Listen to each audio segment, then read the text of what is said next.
Bonjour, bonsoir et bienvenue sur Tout Oui, le podcast qui vous écoute. Je suis Johanna et je vous rencontre pour une saison 2 consacrée au sport, où chaque épisode dure aussi longtemps que vous avez de choses à me raconter. Aujourd'hui, je suis avec Misha. Il parle de son parcours mouvementé entre dispense de sport, arts martiaux et force athlétique. Et il nous partage aussi l'évolution de sa vision du sport jusqu'à en faire son métier. Bonne écoute!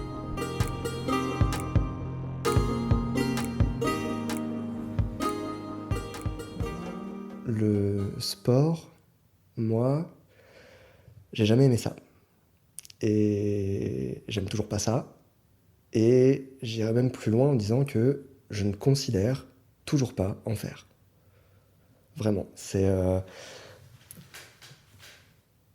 J'ai une vision du coup du sport qui est probablement réductrice. Mais j'ai ce truc-là, en fait, alors, depuis que je suis gamin. À chaque fois qu'on me parlait de sport, ou à chaque fois qu'on essayait de m'initier au sport, principalement, évidemment, par ces fabuleux cours de PS, tout ce qu'on nous a toujours montré, c'est des trucs qui se pratiquaient en équipe. C'est tout ce qui est collectif, et ça ne m'a jamais intéressé. Tout ce qui passe de près ou de loin par l'exercice d'un ballon ou d'une balle, c'est-à-dire même le tennis, le badminton, encore bon, ça c'est marrant vite fait, mais c'est pas des trucs en fait genre qui évoquent en moi une quelconque vocation, une quelconque passion, qui anime en fait genre quoi que ce soit. Je suis d'accord qu'il n'y a pas que ça comme sport, parce qu'il y a forcément des sports individuels, mais je sais, c'est difficile après pour moi genre de traduire ça. C'est que vraiment, malgré ma pratique, qui pourtant de plus en plus se diversifie sur pas mal de trucs, notamment mon intérêt depuis, je ne saurais pas dire combien de temps, mais pour une approche de près ou de loin de la force athlétique, ben, bien que ce soit un sport, que ce soit clairement une discipline olympique, je ne considère pas faire de sport. Parce que déjà, si on prend, genre, si vraiment on doit en passer par la définition du sport, machin, il faut que ce soit encadré par une compétition avec des notions de progression, de performance, etc. Et autant je suis très intéressé par l'aspect performance dans ma pratique, autant appartenir, enfin ce côté en fait, je crois, d'appartenance à potentiellement des catégories, des fédérations, tout le système en fait qui encadre ce qu'on appelle, enfin qui régisse en fait vraiment le sport tel qu'il est conçu. Il y a un truc en fait qui me déplaît, et je pense même en fait que je pense que ce qui fait principalement que j'aime pas le sport, en tout cas que je l'annonce comme ça, c'est que dans tous les gens que j'ai rencontrés qui ont pratiqué du sport pendant X temps, souvent des années et depuis très jeune, toute leur motivation et leur raison de le pratiquer ne m'intéressent pas et ne m'ont jamais intéressé. On y retrouve plein de choses. Honnêtement, c'est des arguments que je ne retiens même plus parce qu'ils ne m'atteignent pas et que généralement, ce qui ne m'atteint pas, je ne le retiens pas. Du coup, est-ce que j'extrapole pas plus genre le sport par les sportifs que j'ai rencontrés? C'est fortement probable.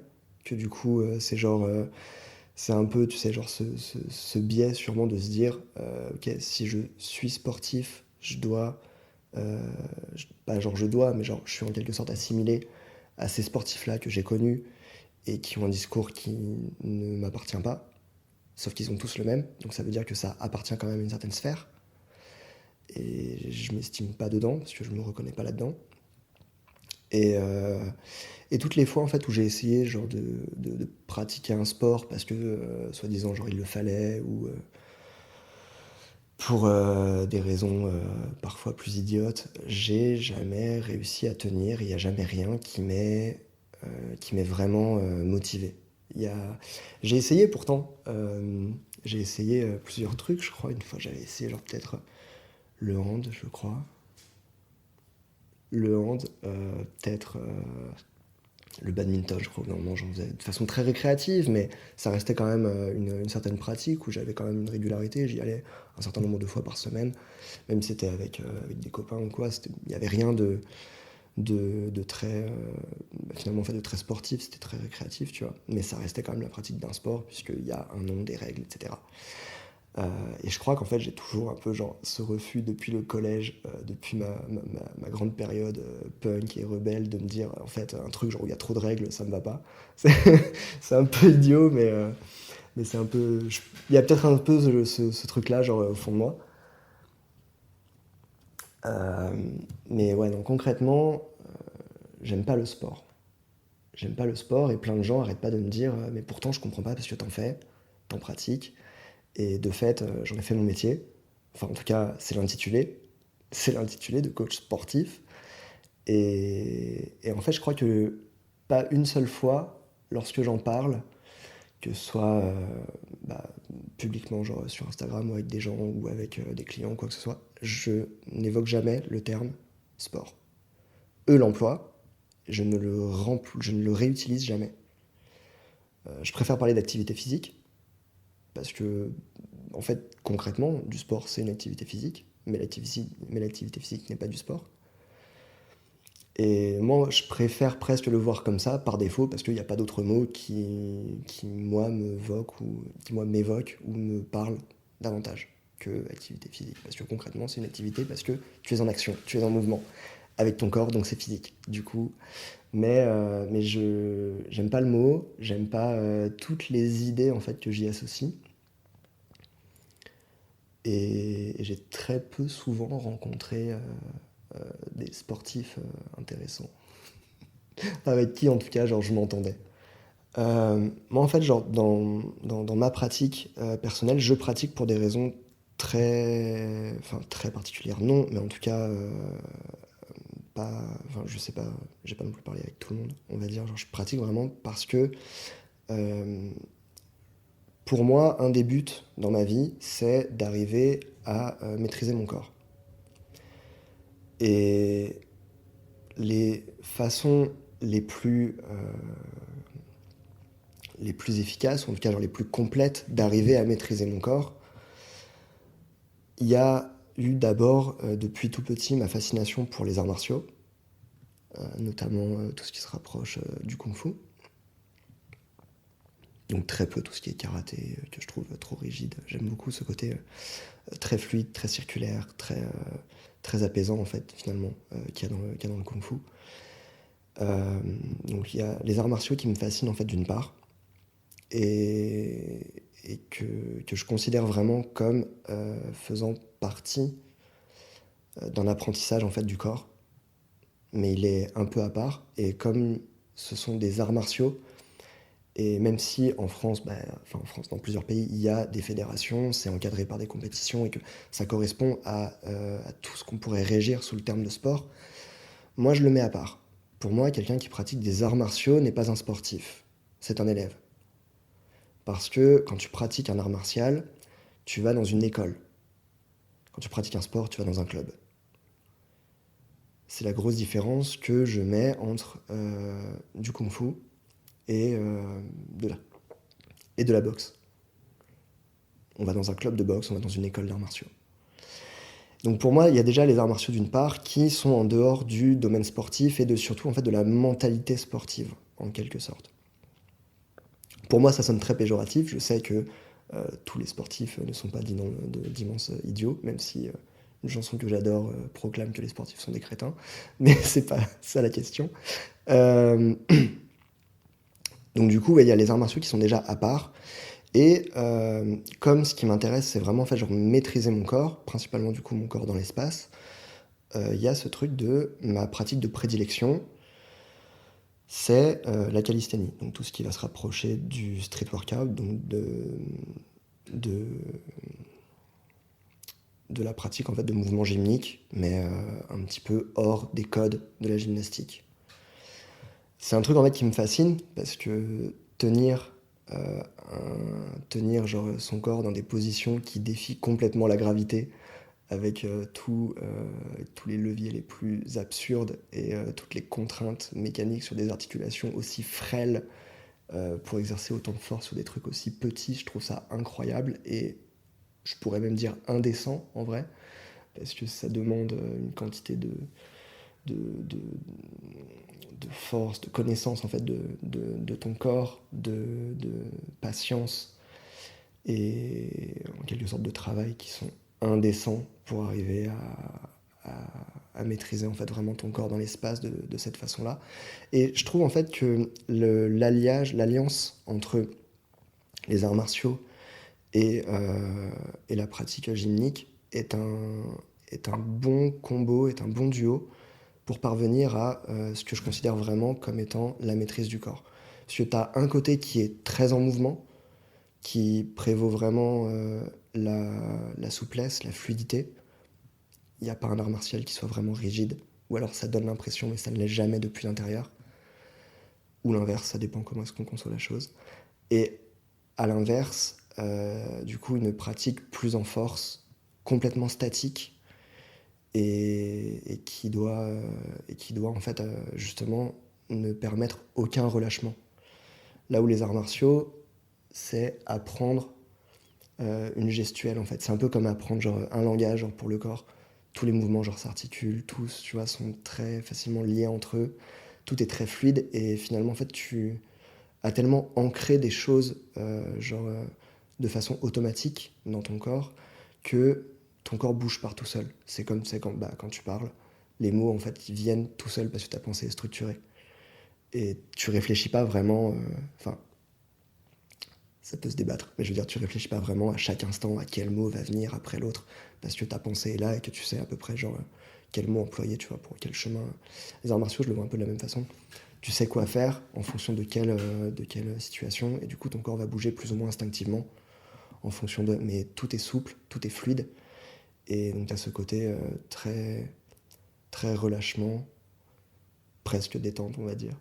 Et à l'inverse de tout ce qui est calisthénique en fait, d'avoir ce truc très figé, très rigide, très ancré sur un moment, un mouvement et c'est vraiment, tu te lances sur faire un truc à la fois. Dans les compétitions à l'heure actuelle, on juge beaucoup sur les combos de force. Donc effectivement, tu vas enchaîner un mouvement plus un autre, etc. Donc tu ne penses pas vraiment à un mouvement à la fois, mais ce qui ressort, malgré l'enchaînement, c'est quand même ce mouvement a été réalisé de cette façon-là, celui-là de cette façon-là, celui-là de cette façon-là. Et du coup, c'est deux trucs qui sont, pour moi, aussi complémentaires qu'ils sont opposés.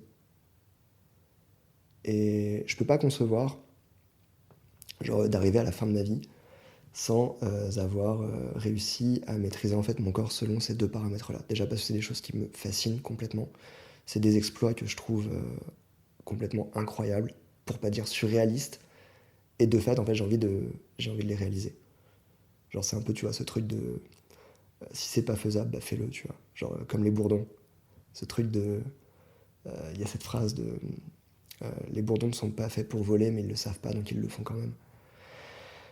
J'ai un peu ce truc-là de me dire, en plus j'ai commencé vraiment ma pratique de la musculation, on peut dire, très tard. Enfin, très tard. Moi, je la juge un peu tardive parce que on voit tout le monde qui a commencé, les plus jeunes ont commencé à 5 ans, les plus vieux dans la musculation ont commencé à 18, tu vois. Genre, moi, j'ai dû commencer à m'y mettre à quoi, 26, 27 ans, un truc comme ça, tu vois. 26, je crois, ça va faire 5 ans. À peu près à 26 ans, ouais, genre, j'ai commencé à m'y mettre. Et,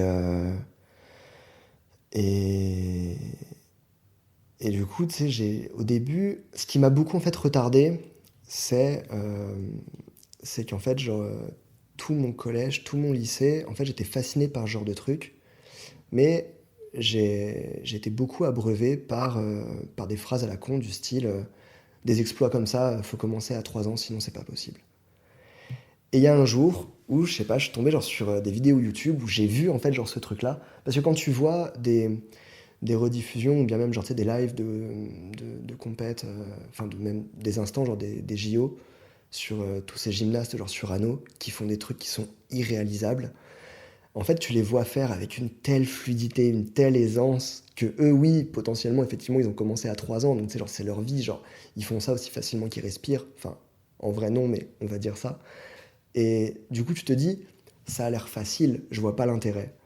Et un jour, je sais pas pourquoi, j'ai eu ce truc-là, vers mes 25-26 ans, de tomber genre sur une vidéo YouTube où quelqu'un faisait ces mêmes mouvements-là, mais hors parcours gymnique.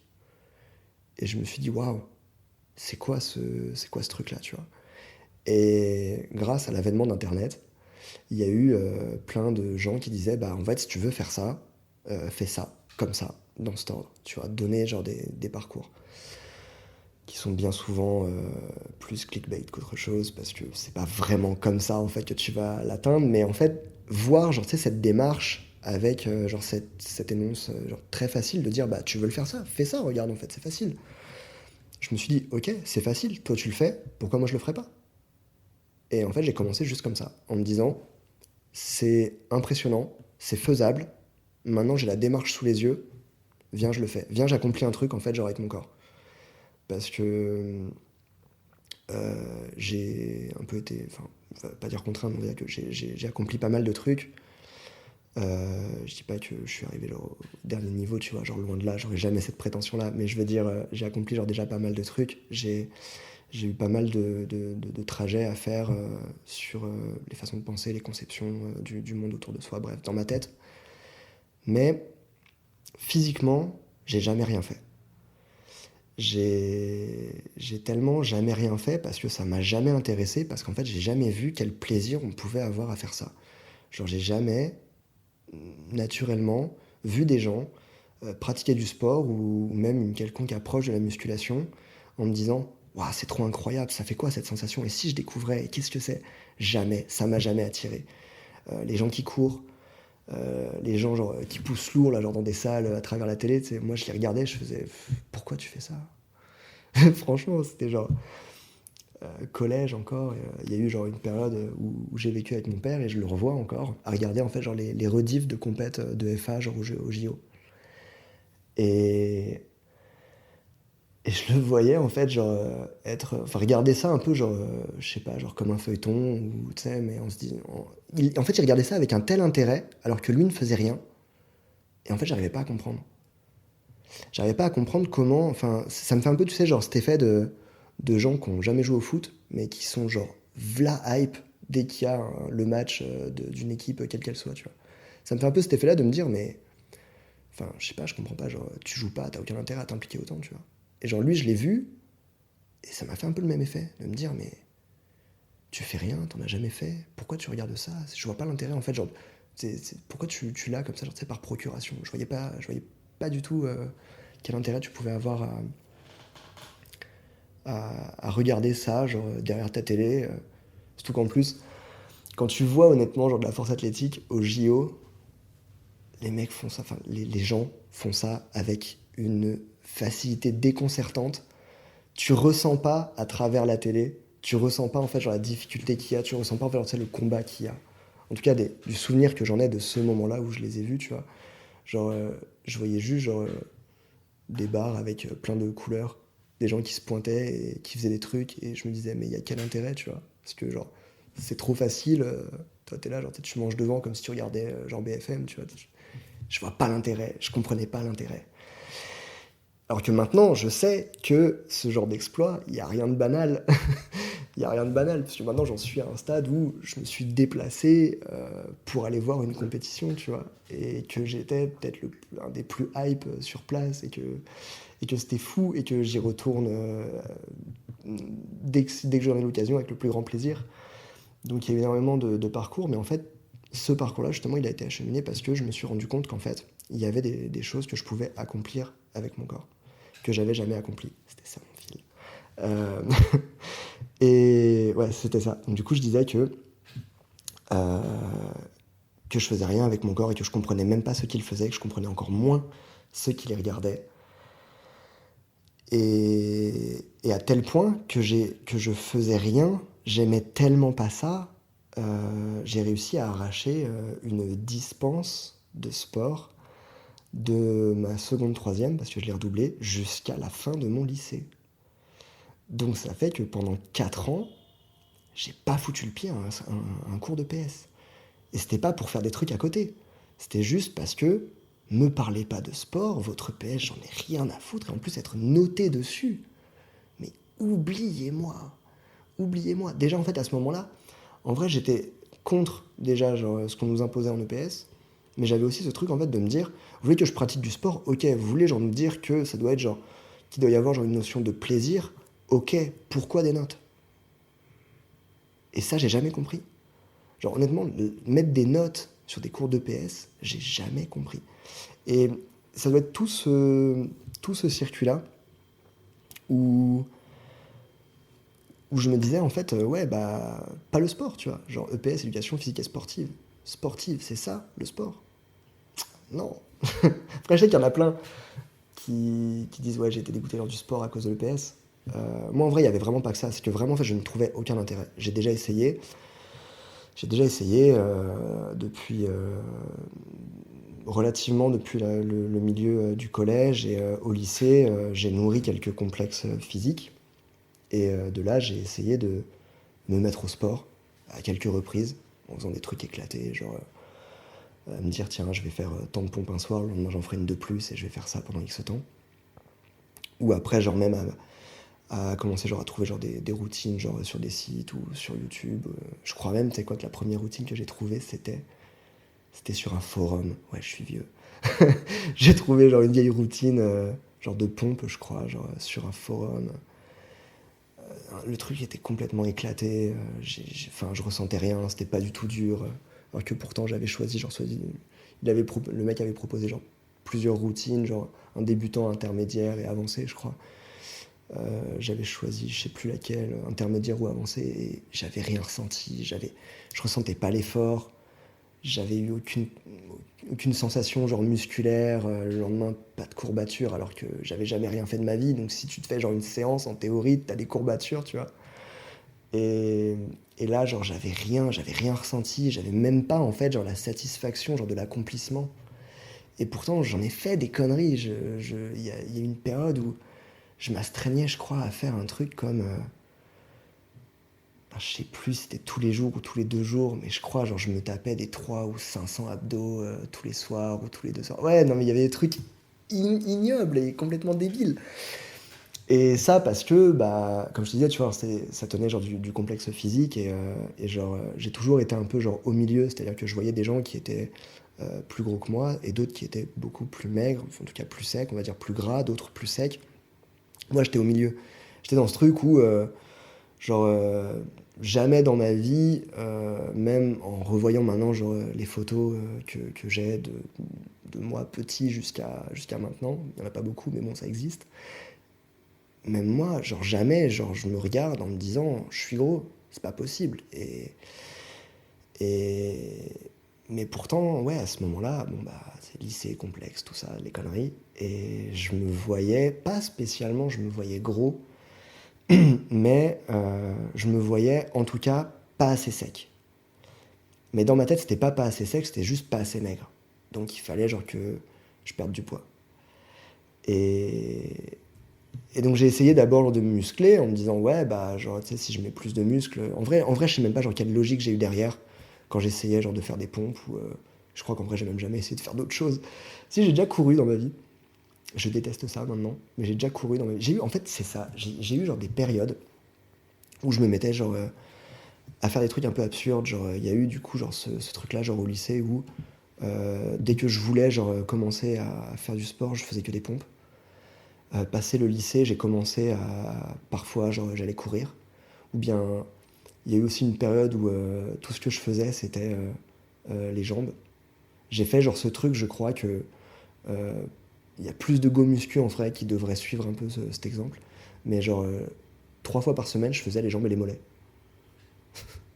Ouais, il y a un petit tacle gratuit, mais mais, mais ouais, c'est vraiment, ouais, j'en étais rendu à, ouais, genre je me bouffais genre des pistoles et des extensions de cheville à foison 3 fois par semaine à plus pouvoir marcher, à avoir du mal à dévaler les escaliers, et je me bouffais ça. Et quand je faisais pas ça, genre, j'allais courir pendant 30-45 minutes. Mais à chaque fois, ça durait 2 semaines, au mieux, je crois, genre peut-être un mois, au pire, tu vois. Mais ça durait pas longtemps, c'était naze. Et j'avais pas tellement, en fait, genre d'objectif. J'avais pas d'objectif, j'avais pas vraiment, en fait, genre de raison de le faire. Et, et, et donc, j'en reviens à un jour, du coup, je découvre la calisthénie. Ça faisait déjà. Juste avant ça, en fait, j'avais un peu, genre, repris confiance en ce que on pouvait faire ce qu'on voulait quand on le voulait, indépendamment de son âge, de ses circonstances et de plein de choses. Euh, Peut-être, je rajouterais ce bémol de potentiellement à condition d'avoir une bonne santé. Mais, mais en soi, il n'y a pas grand-chose en fait, qui retient parce que j'avais enfin commencé les arts martiaux, que j'ai dû commencer à, je sais pas, peut-être à 23 ans, un truc comme ça. Si j'ai commencé à peu près la muscu à 26, ouais, je pense que j'ai commencé les arts martiaux à 23-24 ans. Et donc je crois que j'en ai fait 3 ans. J'en ai fait 3 ans dans une école incroyable. Ça s'est fini pas pour les bonnes raisons et pas vraiment par mon choix. Mais en gros, l'école a changé de local et ça correspondait plus avec mes horaires au boulot et du coup, bah, je pouvais plus y aller. Et le moment où j'ai pu y retourner, le maître genre de l'école avait parfois genre des passages genre de faire table rase genre du passé et du coup il m'avait viré genre de tout le cercle genre de communication qui était autour de l'école. Et je me souviens en plus, genre, ça faisait à peine genre 6 mois genre, que j'étais plus dans l'école. Genre, je voulais leur envoyer un message pour la bonne année. Et en fait, je retrouve genre, leur contact nulle part. Genre, ils m'avaient bloqué sur tous les schémas genre, de Facebook, sur tous les groupes et tout. J'étais là, je fais merde. En vrai, j'étais triste. Ça m'avait vraiment mis un coup au cœur. J'étais là en train de me dire, putain, mais moi, genre, je m'étais impliqué et tout. Je vous aime. J'attendais qu'une seule chose, c'était genre de revenir, tu vois, de me réimpliquer à nouveau dans cette école. J'avais même en vrai genre pour projet de rester à ce moment-là j'habitais à Perpignan, j'avais même genre j'avais même pour projet de rester dans cette ville que je ne supporte pas et que j'ai toujours voulu fuir. Mais genre moi je m'étais dit ouais en vrai genre tant que j'ai pas genre le niveau que je veux en fait genre aux arts martiaux, je reste là-bas. J'avais même dans ma tête c'était même j'y reste 10-15 ans de plus s'il le faut. Alors que ça faisait déjà 6 ou 8 ans que je cherchais qu'une seule chose, c'était en partir. Et moi je me disais vas-y, je reste 10 ans de plus, je m'en fous. Et, et donc, ouais, du coup, j'ai découvert les arts martiaux assez tard. Et, et j'ai eu un peu, en fait, cette sensation d'accomplissement, dans le sens où j'avais certaines facilités. Je me suis énormément plu. J'ai eu assez vite des retours positifs d'un maître pourtant plutôt avare en compliments. Donc ça me mettait à chaque fois beaucoup de baume au cœur et en plus ça m'encourageait de me dire putain je commence, je suis pas du tout sûr de ce que je fais mais je le fais avec tout l'amour en fait que j'ai pour ce que je suis en train de faire parce que depuis que je suis gamin j'ai nourri une admiration en fait pour les arts martiaux et là enfin genre je peux approcher ça et en fait je me rends compte que c'est vraiment ça tu vois que je veux faire. J'ai déjà essayé je crois que ma mère m'avait inscrit à une école de karaté pendant un an et ça m'avait pas du tout plu. Genre, j'y suis allé genre pendant 3 mois avec assiduité, puis après ça, genre à chaque fois, elle devait m'envoyer en me donnant des coups de pied au cul en me disant non, tu me l'as demandé, je l'ai payé, maintenant t'y vas, tu vois. Et je me souviens qu'en fait, genre, elle avait payé genre la deuxième année, et j'y suis allé peut-être 3 fois en un mois et demi, et, et ça m'avait pas du tout plu, c'était pas du tout ce qu'il me fallait. En plus, je sais pas, il y avait une ambiance étrange dans cette école, enfin, il y avait des trucs qui me correspondaient pas du tout. Et j'étais gamin, hein, karaté, je l'ai essayé, je devais avoir 9-10 ans, un truc comme ça. Et donc du coup, bah, 12 ans plus tard, 12 ans plus tard, découverte des arts martiaux et donc du kung-fu, donc ce que je voulais vraiment faire. Et, et là, ouais, là j'ai découvert tout ce truc-là. En fait, bah, j'en suis capable. Et en plus, j'ai des compliments, donc potentiellement, je suis pas si mauvais. Jamais eu la prétention de me considérer bon, mais en tout cas, je me disais, ok, donc je suis pas si mauvais parce que le maître considère que bah, en mes 2-3 mois, j'ai un certain niveau, tu vois. Et que même en plus, je voyais qu'il m'apprenait des trucs que j'étais pas censé apprendre en fait pour le niveau que j'avais, pour le non-niveau du coup que j'avais. Et, j'ai évolué assez vite. J'ai très vite, très vite, j'ai assez vite en vrai fait partie du cercle assez intime de cette école.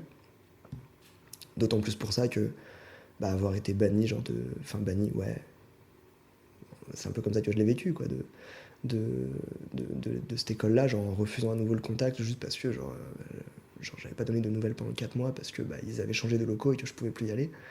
Je me suis dit, waouh, c'est un peu dur en vrai, genre, c'était difficile à vivre. Et je me suis dit, c'est pas grave, mais ça m'a appris que je peux le faire, que j'aime vraiment ça. Et quoi qu'il en coûte, quel que soit l'âge que j'aurai, j'y retournerai. J'y retournerai. J'ai un peu genre ce projet de vie de un jour retourner apprendre vraiment genre les arts martiaux.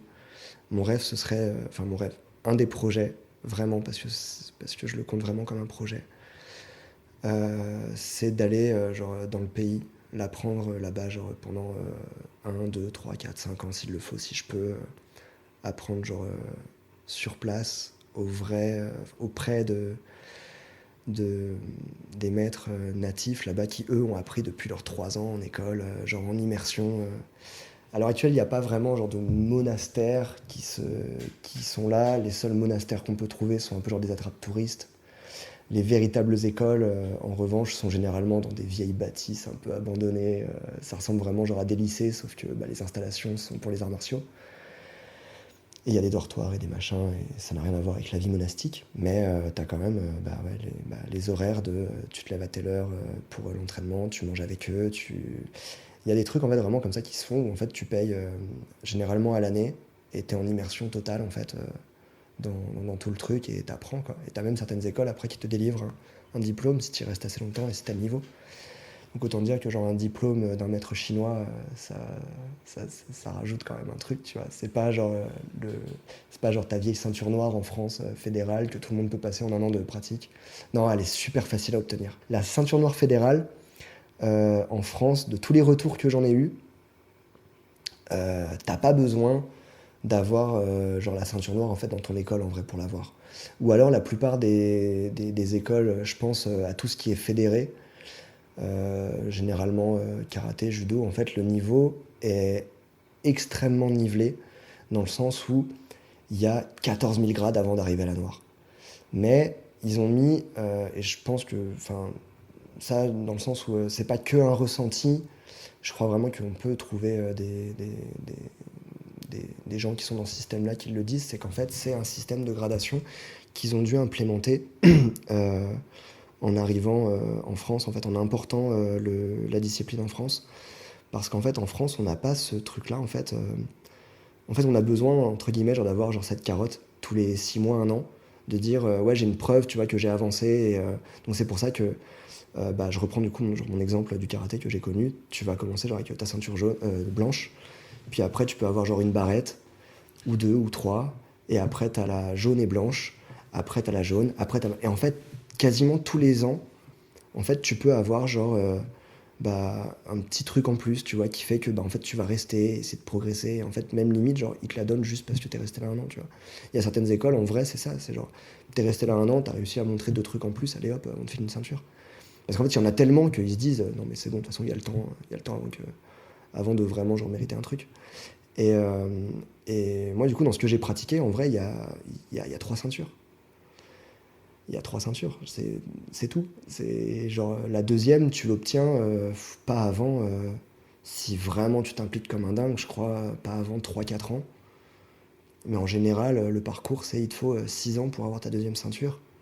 Et encore 2 à 4 ans de plus pour avoir ta troisième. Il y en a une quatrième et en fait elle s'obtient que à titre honorifique.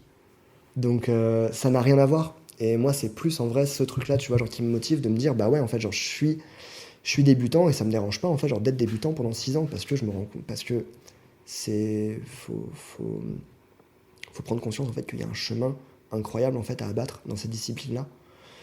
Et j'ai peut-être parfois un peu trop, genre ce truc de me dire, ce que je fais, c'est pas grand-chose. Du coup, je veux toujours en faire plus. Et j'ai toujours en fait des expectatives très hautes pour moi-même. Là où je sais en fait, genre relativiser pour les autres. Pour moi, genre, je suis majoritairement content de ce que je fais, mais très rarement satisfait. Parce que je serai satisfait que lorsque j'aurai atteint vraiment ce que je projette d'obtenir. Donc c'est souvent très loin. Et du coup, donc j'en reviens, je boucle ce truc là sur la ceinture fédérale. Je me souviens que genre dans notre école de Kung Fu, on avait ce truc de... C'est pas vraiment du Kung Fu en vrai, c'était un art martial sino-vietnamien. C'est une forme en fait, de Kung Fu qui s'est développée au Vietnam pendant l'occupation chinoise. Pas m'étendre là-dessus, mais c'était juste pour la précision que j'y tenais.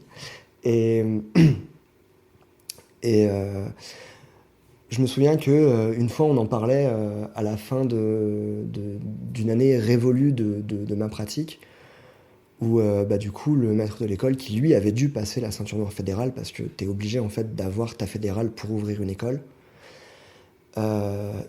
qui m'a regardé en me disant mais toi demain tu veux ouvrir une école, aux yeux de la fédération tu passes ta noire fédérale quand tu veux. C'est dans ce sens là en fait tu vois genre où je te dis qu'en fait la noire fédérale elle s'obtient très très facilement parce que en fait c'est juste que dans les fédérations on nivelle excessivement et le niveau est relativement bas en règle générale. J'ai pas fait toutes les écoles, c'est pas une vérité absolue, c'est juste de ce qu'on m'en a dit et du peu que j'en ai vu. Mais ouais, la noire fédérale a pas le meilleur, pas la meilleure réputation. C'est d'ailleurs pour ça après que il te délivre 14 000 dan au-dessus pour attester de trucs. Et c'est à partir d'un certain dan où il commence vraiment à devenir un peu critique sur l'obtention et sur les paramètres d'attribution. Je m'égare un peu. C'était à la base pour dire, du coup, genre les arts martiaux en fait m'ont fait prendre conscience que j'étais capable, malgré mon âge. Et donc quand, 3 ans après, j'avais plus accès aux arts martiaux, je me suis dit, je dois garder un truc pour maintenir en fait cet aspect-là de je suis capable et je peux atteindre des performances, tu vois. Et donc en découvrant la calisthénie, en découvrant ces trucs qui paraissent surhumains, je me suis dit, ok, il me faut atteindre ça, absolument. Il me le faut absolument atteindre. Et du coup, je m'y suis mis. Je m'y suis mis. Et de fil en aiguille, après, il y a eu finalement, en fait, j'aime énormément ça et j'ai envie d'en faire une profession. Donc après, il y a eu le diplôme. Avec le diplôme, j'ai découvert la salle. Parce qu'avant ça, j'avais jamais touché une barre. Je n'étais jamais rentré dans une salle de musculation auparavant. Et après, donc, j'ai un peu encore genre modifié ma vision des choses en me disant, en découvrant en fait que la performance, moi j'ai cette accointance forte avec le poids du corps, mais qu'en fait, le domaine de la force athlétique possède tellement de paramètres techniques et un degré de progression en termes de performance qui semble quasi infini, que finalement, quand j'ai l'occasion en fait, de m'entraîner en salle, je pratique de plus en plus du coup ces mouvements de force. Les mouvements de force, c'est 3 mouvements en force athlétique qui sont le squat, le développé couché et le soulevé de terre, aussi appelé squat bench dead sous le petit sobriquet de SBD. Et du coup, c'est vraiment 3 mouvements fascinants. Au début, je détestais le développé couché parce que je trouvais ça trop simple et trop bateau. J'avais en fait genre trop ce truc, trop en fait genre cette vision, c'est un peu lambda de genre tu te mets sous la barre et tu pousses, parce que toutes les vidéos genre que tu fais sont beaucoup faites par des go muscu qui ne pensent. En fait je voyais beaucoup en fait genre de vidéos du coup par des gens qui faisaient de la muscu et pas de la force, en voyant le développé couché. Et c'est quand j'ai commencé à m'intéresser vraiment la biomécanique genre, du mouvement du bench, à comment ça se passait vraiment, et à entendre du coup vraiment des discours de forceux, je me suis dit ok, en fait il y a une dimension technique qui est incroyable, Et je redécouvre, j'ai un peu plus foi en fait dans ce mouvement. Et du coup, là, ça m'a un peu plus incité à me dire, ok, je peux peut-être le faire de temps en temps. Euh, mais ouais, du coup, donc, ouais, quitte à m'entraîner en salle, j'aime beaucoup intégrer du coup ces 3 mouvements-là dans mes entraînements, parce que il y a ce truc-là de c'est dur, il y a de la progression et tu peux aller très loin en fait en termes de performance. Et dans ma pratique, tout ce qui me pousse, tout ce qui me motive, comme je l'ai dit avant, genre j'ai déjà essayé genre de remédier à mon physique, ça ne m'a jamais fait tenir.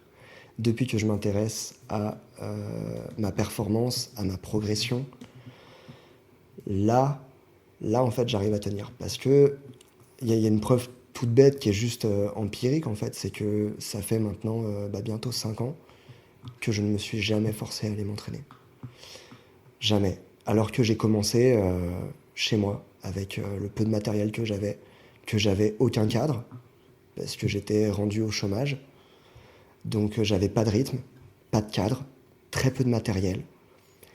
Et du jour au lendemain, j'ai dit, je veux apprendre à faire ça, je m'y mets.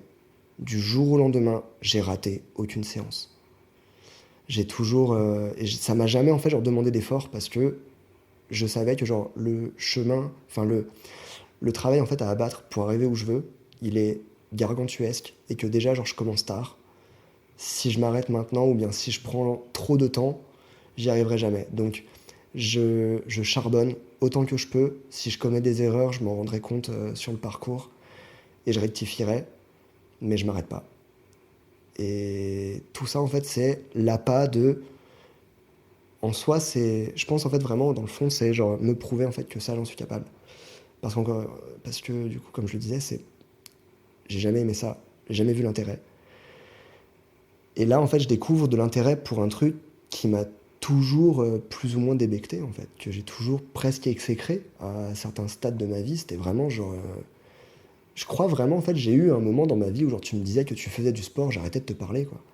C'est c'est un peu extrême, mais je parle de ça, ouais, je devais avoir 13 ans, 13-14 ans, tu vois. C'était vraiment ce truc de je refuse tout ce qu'on me dit de être en bonne santé. Et ça va, je sais me réveiller, je marche, tout va bien. Donc, jamais eu de gros problèmes de santé, je touche du bois et c'est pas une fin en soi, hein, évidemment. Largement pas, mais pour l'instant, j'ai eu cette chance. Et donc, j'ai pas ça à penser. Mais, euh, mais ouais, j'en étais vraiment très très loin dans mon rejet, en fait, d'une quelconque activité physique. Et du jour au lendemain, je me suis dit, ok, en fait, genre, je peux accomplir ça. Genre, c'est humainement faisable. C'est pas genre destiné à un élite. C'est humainement faisable. Et du coup, je veux le faire. Parce que j'ai besoin, moi, en fait, genre, de maîtriser mon corps. Toujours la même quête, en fait. Toujours la même quête. Et pour ça, il faut que je découvre un petit peu genre, tout ce qui se fait, toutes les voies possibles. Et c'est vraiment ça, en fait, qui me motive. C'est vraiment ça qui me motive et qui me garde là. Donc j'en suis venu à devenir coach, enfin à vouloir devenir coach, lorsqu'il y a un moment où dans ma vie professionnelle, je savais plus du tout quoi faire. Parce que tout ce que j'avais fait en fait, alors jusque-là, c'était que des métiers opportunistes. Concrètement, j'avais besoin de travailler et à un instant, on m'a dit, bah tu peux faire ça. Je fais ok, du coup je l'ai fait. Et voilà, le dernier gros boulot que j'ai fait, c'était travailler dans un bar. Pour te dire à quel point vraiment c'était opportuniste. C'était vraiment fait. Alors j'étais là à un moment où le cuisinier s'en allait, on croise le patron, et je lui dis, bah du coup t'as plus de cuisinier? Il me dit, bah non, du coup je suis dans la merde. Je fais, ça m'intéresse. Je lui ai vraiment quasiment dit comme ça. Et, et de là, j'ai été dans un bar en cuisine pendant 2 ans. Donc c'était vraiment genre, ok, t'es là, t'as besoin, je suis là, on y va. Et j'ai fait que ça, avec des petits boulots de merde. Et donc il y a un moment où je dis, vas-y, j'en peux plus. Ce rythme-là, ce boulot, cette vie, cette ville ne me convient plus. J'étais encore à Perpignan. Et je suis parti. J'ai voulu partir. J'ai essayé de m'installer en Belgique. Ça a échoué. Parce que pareil, je trouvais pas de boulot. Et lorsque je me suis dit, ok, bon bah ça marche pas, qu'est-ce qu'on fait? Je me suis dit, bah écoute, qu'est-ce qui te motive, genre tous les jours, qu'est-ce que t'aimes faire, qu'est-ce qui te, qu'est-ce qui te coûterait pas, genre qu'est-ce qui te causerait pas genre un sacrifice, tu vois, genre de valeur ou quoi, de quoi faire de ta vie. Je me suis dit, bah là, genre en vrai, en ce moment, tout ce que je fais, genre je m'entraîne quoi, genre, dans ma vie. Genre je m'entraîne et je me documente. Je fais, bah, let's go. Let's go. Et, juste replanter ce décor-là, en fait, j'ai toujours aimé transmettre. Toujours. C'est depuis v'là le temps, en fait. J'ai toujours aimé transmettre. De mes 13 à mes 20 ans, j'ai pratiqué la batterie. Pratiqué la musique, j'ai fait de la batterie. Je sais pas dans quel sens c'est juste. Pendant ces 7 ans, j'ai vraiment nourri en fait le projet de vouloir devenir prof de batterie. Plus que musicien, en fait, je voulais vraiment devenir prof de batterie. Évidemment, l'aspect musical évidemment m'intéressait, mais en fait, vouloir le transmettre me motivait énormément. Et ça s'est pas fait parce que des raisons personnelles. Et du coup, donc, quand je me suis dit, bah, genre j'aime bien m'entraîner et je me documente et je recherche voilà les trucs et voilà. Faut savoir que avant de commencer ma pratique personnelle, je me suis littéralement renseigné et documenté sur la musculation, la nutrition, comment faire les choses bien, quels sont les principes essentiels pendant 2 voire 3 ans avant de commencer le moindre exo. Ça paraît presque obsessionnel, mais c'est exactement ce qui s'est passé. Et, donc ouais, du coup, donc, j'en viens à vouloir passer bah, ce formidable BPGEPS, dont je ne ferai pas plus mention, euh, pour devenir coach. Ouais. Donc du coup, devenir coach principalement pour transmettre. Ce truc-là de genre, moi j'ai emmagasiné, je continue encore d'emmagasiner et je veux en fait avoir ce truc-là. Au début, en vrai, je me disais pas spécialement, je parlais pas spécialement, tu vois, genre en termes de. Enfin, je pensais pas du tout en fait genre aux valeurs que je pouvais transmettre ou qui pouvaient genre transparaître dans un coaching. Mais je pensais juste à me dire, moi j'ai appris plein de trucs, euh, elles ont l'air justes parce que ben, ça a fonctionné. Toujours ce truc-là de ça a marché sur moi, tu vois. Et après, évidemment, bah, avec le diplôme, avec plus de recul, avec plus de réflexion, j'ai compris qu'en fait, genre, c'est pas parce que ça fonctionne sur toi que ça fonctionne sur tout le monde. Et c'est là où j'ai encore nourri encore plus d'obsession à me dire, ok, mais du coup, qu'est-ce qui fait que ça marche pas sur tout le monde? Comment est-ce qu'on fait pour que ça marche sur tout le monde, justement?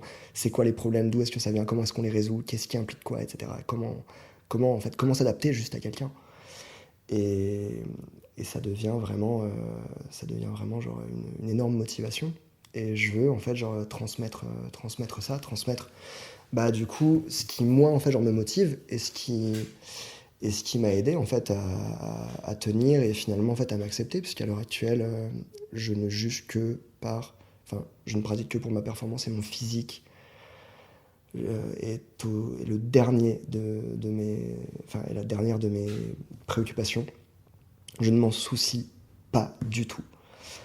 C'est vraiment genre tant que je peux faire ce que je veux, tant que je peux soulever ce que je veux, tant que je peux performer comme je le sens, mon corps, il fonctionne, tout va bien et tu ressembles à ce que tu veux. Tu vois, c'est genre t'es libre d'être comme tu le sens. Je m'en fous. Et, en fait, j'ai envie d'apporter ça. J'ai vraiment envie genre, d'apporter ça, de transmettre ce truc-là de en fait t'es capable. Et si t'as envie, fais-le. Tu vois, si comme moi, en fait, genre, t'as un truc à te prouver, si comme moi, genre, tu sens que il faut que t'accomplisses quelque chose duquel tu t'es toujours pensé, ou au contraire, en fait, auquel tu n'as jamais pensé, eh ben, fais-le. Prouve-toi ce truc de, genre, si quelque part, en fait, t'as ce désir, t'as cette curiosité, tu nourris ce truc-là de te dire, pourquoi les autres et pas moi? Bah, en fait, la réponse, c'est que les autres et toi. Genre, il n'y a pas tant de différence, tu vois, finalement. Genre, tu peux très bien l'accomplir, il n'y a aucun problème. Juste, il te faut la bonne méthode. En tout cas, c'est mieux. En tout cas, c'est plus rapide et c'est plus safe. Et comme c'est plus safe, que c'est plus rapide, mais que c'est très difficile à comprendre, j'ai décidé de prendre la position de je vais te montrer la voie pour que ce soit safe, rapide et facile pour toi. C'est ce truc-là de... moi, du coup, comme j'ai énormément lu, que je continue encore de lire et de me renseigner, je me dis, vu tout le temps que ça m'a pris d'apprendre le peu que je sais, parce que je ne considère pas en savoir tant que ça, je me dis, un débutant, avant qu'il trouve les bonnes informations, qu'il comprenne que ce sont les bonnes, ou en tout cas qu'il comprenne lesquelles sont les mauvaises, ça va prendre un temps fou. Moi, ça fait du coup 4, bientôt 5 ans de pratique, plus 3 ans avant de documentation. Ça fait genre 8 ans que je lis tous les jours pour me renseigner. Qui fait ça? Tu vas pas perdre 8 ans de ta vie à te documenter, à recouper à recroiser les sources, à tout faire, tout ça pour... Donc concrètement, je veux me positionner là, à transmettre ce truc de, en fait, t'en es capable, te sous-estime pas, et la marche à suivre, en vrai, elle peut paraître très simple.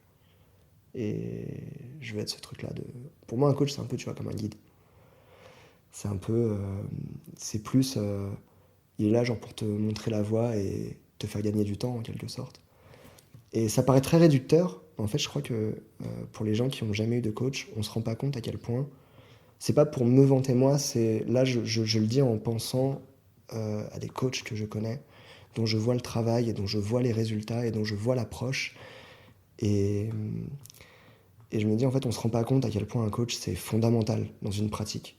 Que tu aies des objectifs très hauts ou pas, que tu aies des objectifs de performance ou non. Ce truc-là, en fait, de toute façon, si tu commences à t'investir dans quelque chose, je pense pas connaître des gens qui veulent s'investir autant dans une discipline, dans une pratique ou dans quoi que ce soit, parce que c'est super chronophage, la musculation ou quoi que ce soit d'autre qui soit proche. On peut y perdre énormément de temps et je connais personne qui veut investir autant de temps en ayant des résultats qu'au bout de 2 ans, sachant que tu peux avoir d'excellents résultats au bout de 6 mois. Tu peux. Pas tout le monde, ça dépend de plein de choses, mais tu peux avoir d'excellents résultats au bout de 6 mois. Et il y en a qui passent 3 ans à ne pas en avoir. Il y en a qui désespèrent parce qu'au bout d'un an, ils n'ont toujours pas ce qu'ils veulent. Et c'est pas des cas isolés, et je trouve ça excessivement triste. Parce que avec la bonne démarche, encore une fois, ces gens-là auraient pu avoir au contraire en fait, un regain d'espoir. Du coup, avec le bon guide, avec la bonne méthode, en fait, ces gens n'auraient pas autant cette phase en fait, de dénigrement, de se dire ouais, mais en fait, j'arrive à rien, je suis nul, ça marche pas sur moi, je suis pas fait pour ça. Parce qu'en fait, être fait pour ça, déjà, c'est une très longue discussion qui a beaucoup de détracteurs. Mais moi, je suis plutôt en fait à dire que quelle que soit ta morphologie, en soi, t'es capable de tout. C'est pas parce que je sais pas, on va revenir sur l'argument de ouais, t'as des longs fémurs, du coup tu peux pas faire de squat à tout grasse. Enfin, en gros, descendre tout en bas de ton squat, si en fait tu peux, mais juste faut savoir être coaché correctement. Et si on en croit Internet, déjà les premiers résultats d'Internet qui t'expliquent comment faire un squat, ils te disent de pas pousser ton genou trop loin vers devant. Et c'est le premier truc en vrai, je crois que je déconstruis avec tout le monde, c'est pousse tes genoux vers devant. Presque en fait la première consigne, je dis bien, la première consigne que je donne au squat, c'est pousse tes genoux vers devant en fait. Parce qu'ils sont censés avancer, ils sont censés aller au-delà de tes orteils en fait. Ta cheville, elle a aussi besoin de fonctionner. Donc certain. Je veux dire, ton genou en fait, il passe de toute façon devant tes orteils quand tu montes des marches. Pourquoi quand tu fais un squat, ils ont pas le droit, tu vois? Ça fait aucun sens. Dans ta vie de tous les jours, en fait, tu te permets de faire des choses sans y penser. Et quand tu es dans un contexte où tu te dis c'est dangereux, du coup tu es en train de faire attention à tout, tu ne reproduis pas ces gestes qui te sont pourtant si naturels. Ça c'est difficile en vrai à faire comprendre à certaines personnes. parce que, encore une fois, il y a tous ces poncifs en fait en musculation de sur le soulevé de terre, ton dos doit pas être rond, tu vois, ou pire en fait, genre il doit être creux, tu vois, genre complètement redressé vers le ciel. Sur le squat, c'est limite pareil au niveau du dos, mais en plus de ça, faut pas avancer les genoux. Enfin, il y a trop de trucs comme ça qui sont des non-sens complets que je me plais à détruire en fait. Et en plus de ça, j'ai de plus en plus genre cette approche et cette curiosité de m'intéresser de très très près à comment... En gros, en fait, dans mon coaching, je m'axe de plus en plus euh,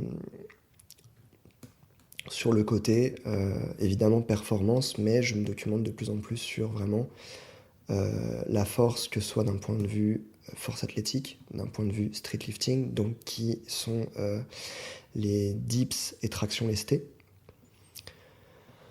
Il y a une grande, comment dire, il y a une grande mode qui est aussi de travailler les muscle-up lestés. Alors, je déteste ce mouvement. Moi, je l'aime pas du tout. En fait, c'est pas que je l'aime pas. Non. Pour être tout à fait honnête, c'est pas que je l'aime pas, c'est que pour moi, très personnellement, je n'ai aucun intérêt à pratiquer les muscle-up. Du coup, je les fais pas. Je vais évidemment, parce que mon devoir l'impose, apprendre, pas forcément à les faire, enfin en tout cas m'intéresser à commencer à les travailler pour au moins genre savoir les faire pour comprendre un peu mieux genre comment le coacher. Mais à l'heure actuelle, j'ai que les rudiments théoriques et techniques, pas, pas l'approche empirique. Mais après là, ça soulève encore d'autres questions. Est-ce qu'un coach doit forcément savoir faire pour savoir coacher? Et je suis pas spécialement d'accord avec ça. Un coach doit savoir, un coach doit être conscient. Parfois, effectivement, ça aide de savoir faire, mais il y a plein de trucs et autant en musculation, je serais un peu d'accord, genre de tu dois au moins avoir essayé une fois, tu vois, genre le mouvement, genre concrètement, t'as jamais fait de curl dans ta vie, comment t'expliques comment faire un curl? C'est compliqué. Mais en musculation, t'as des incrémentations très faciles, donc t'as des variations en fait de charge qui sont très faciles, ce qui fait que si t'as jamais fait de curl dans ta vie, tu peux prendre genre un haltère de 2 kilos, faire un curl, voir c'est quoi la biomécanique, tu vois. Ça, c'est pas le problème. En tout ce qui est calisthénie, c'est déjà un peu plus tricky parce qu'il y a une énorme composante technique et il y a énormément en fait, de travail à acheminer. Et parfois, tout ce travail-là prend plus de temps que comprendre et apprendre comment l'enseigner, comment le coacher. Donc je sais qu'il y a une énorme communauté à l'heure actuelle dans tous ces street workouts, calisthénie. Je déteste le terme street workout, je préfère de loin calisthénie. Mais il y a une énorme communauté qui sont là de si tu sais pas faire, t'as pas ton mot à dire. Je trouve cette vision très étriquée et presque un peu élitiste. Et ça me convient pas. Parce qu'il y a d'autres trucs, parce qu'en fait, savoir le faire, ça démontre juste que ta méthode a fonctionné sur toi. Et du coup, on en revient à, c'est pas ça a fonctionné sur toi que ça va fonctionner sur les autres. Et il y a beaucoup de gens qui partent du principe que c'est bon, genre moi j'ai réussi, toi aussi, donc suis ma méthode. Mais la méthode qui a fonctionné sur toi, elle n'est pas universelle. Il faut savoir s'adapter. Et pour moi, un bon coach, c'est celui qui sait prendre en considération toutes les particularités et qui sait adapter les choses, tester des choses pour voir qu'est-ce qui améliore la condition, la performance et le ressenti. Du coup, je disais, je m'intéresse du coup donc à la performance sur ce qui est force athlétique, la force en street lifting et en souplesse. Ce que je découvre depuis maintenant beaucoup de temps, enfin plusieurs mois, voire plus d'1 an, que travailler sa souplesse, sa flexibilité, c'est très très étroitement lié à travailler sa force. Et que, en soi, oui, tu peux devenir souple en te mettant dans une position pendant plusieurs minutes ou des heures par jour si ça t'intéresse. Et tu vas effectivement améliorer ton aisance dans cette position.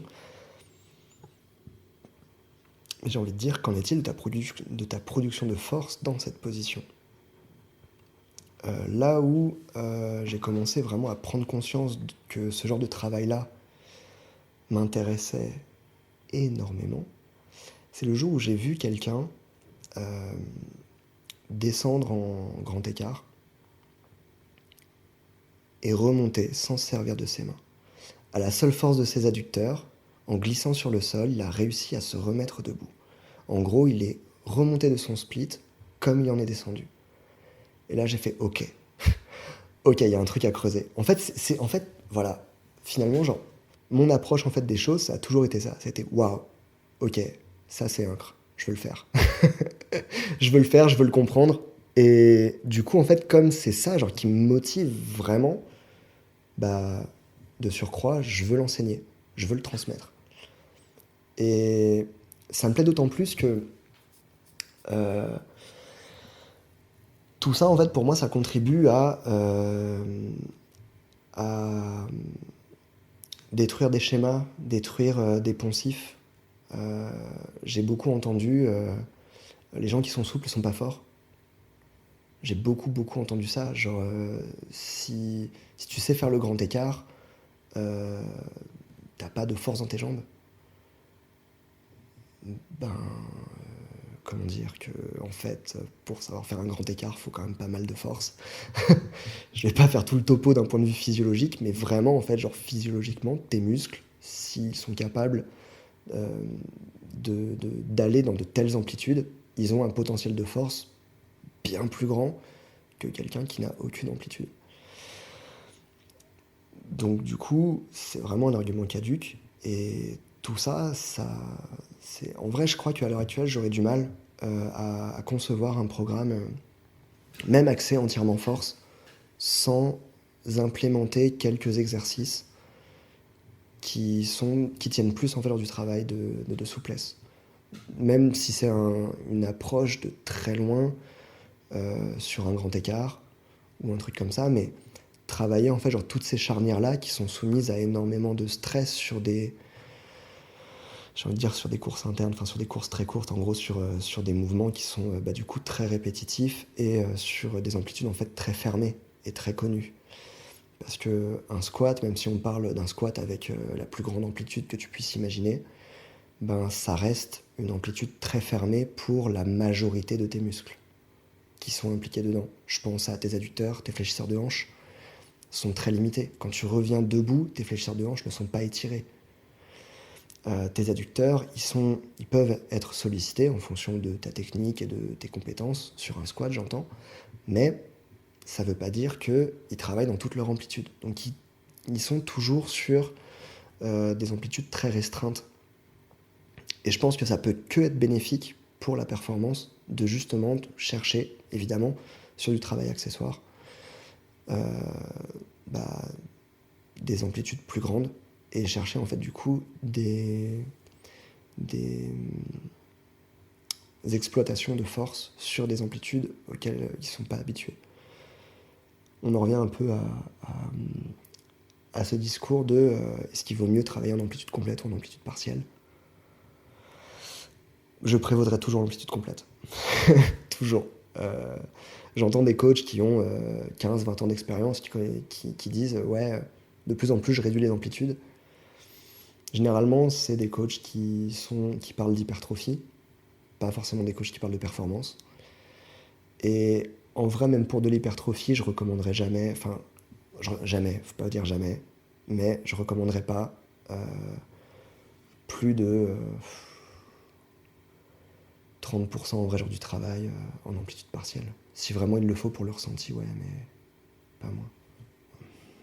Ouais. L'hypertrophie étant le phénomène physiologique de faire grossir un muscle. Donc, on peut dire genre en construire, mais en tout cas, c'est le fait de faire en sorte que ton muscle soit plus gros. Et ça aussi, du coup, je peux rebondir là-dessus, ça aussi, c'est un travail incroyable à fournir que de dire que c'est pas parce que ton muscle devient plus gros que en 3 semaines de travail pour que ton muscle devienne plus gros, tu vas devenir Mister Olympia. Déjà parce que Mister Olympia, il y a un travail de sèche énorme derrière. Mais malgré le volume musculaire, ça arrive pas. En fait, ça arrive pas si tu le veux pas. Mais c'est difficile de le faire comprendre. Et en fait, c'est tout ça. Vraiment, j'ai vraiment très très à cœur en fait dans mon approche professionnelle du coup de l'activité physique, de faire découvrir et comprendre aux gens que c'est pas forcément déjà en fait ce qu'ils croient, que les bienfaits ne sont pas forcément là où ils le pensent, c'est-à-dire très rarement finalement sur ton approche physique. Tu peux complètement pratiquer pour t'améliorer physiquement, il n'y a aucun type de jugement là-dessus et il n'y a pas à en avoir d'ailleurs aucune raison de pratiquer ne doit être soumise à quelconque type de jugement. On a tous ces raisons qui nous font tenir et c'est le principal. Tant que ça te plaît, que tu le fais pour toi et que tu tiens, garde ta raison, on s'en fout. Et personne n'a de mots à dire là-dessus. Mais ce truc-là, ouais, en fait, a démonté que les bienfaits sont rarement plus dans ta tête qu'autre chose et dans ta perception finalement en fait de toi et de ce que tu es capable de faire. Te voir en fait genre capable d'accomplir des choses, que ce soit une performance, que ce soit un accomplissement physique en fait. Quand tu te dis je suis pas capable de ça et qu'en fait tu te prouves par toi-même, que tu sois aidé par un coach, une coach, par qui que ce soit, dans tes objectifs, que tu y réussis, tu débloques un truc en fait. Il y a quelque chose en fait qui se passe chez toi qui est incomparable. Et j'ai à cœur de démonter du coup tous ces poncifs de tes bienfaits ne sont pas qu'externes. Et pratiquer la musculation, ça se fait sous différentes formes.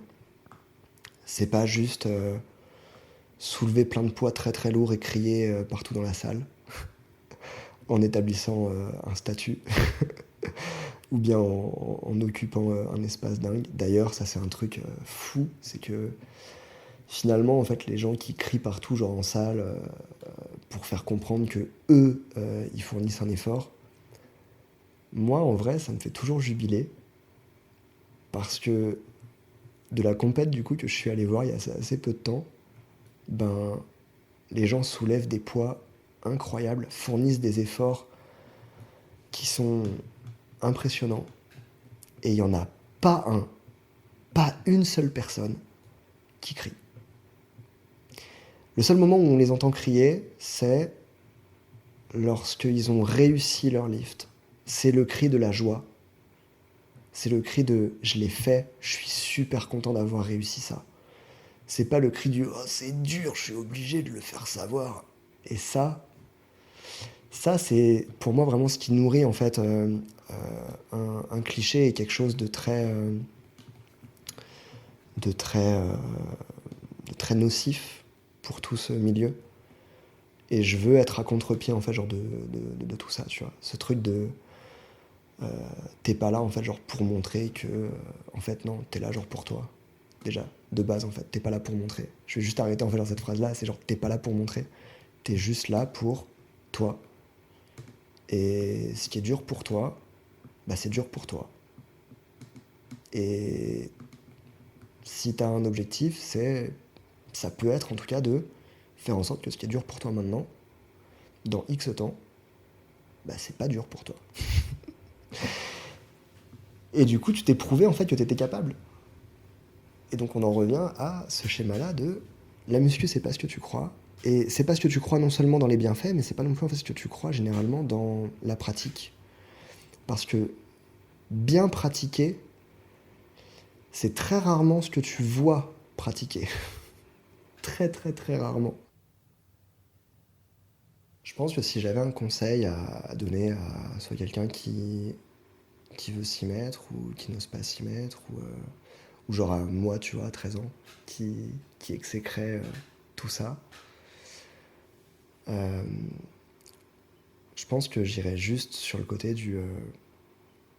tu vois, tout ce que tu as toujours voulu faire, tout ce que genre tu idolâtres à la télé, genre derrière l'écran, tout ce que tu te dis, waouh, c'est trop beau, et genre ce qu'ils font, c'est incroyable et tout, ben, en fait, tu peux le faire aussi. Parce que ces gens, finalement, ils sont humains comme toi, ils sont nés comme toi, et ouais, peut-être que c'est vrai, genre ils ont commencé plus tôt, parce que genre là, tu les vois, et ils ont peut-être ton âge, ils sont peut-être même plus jeunes que toi au moment où tu les vois à l'écran.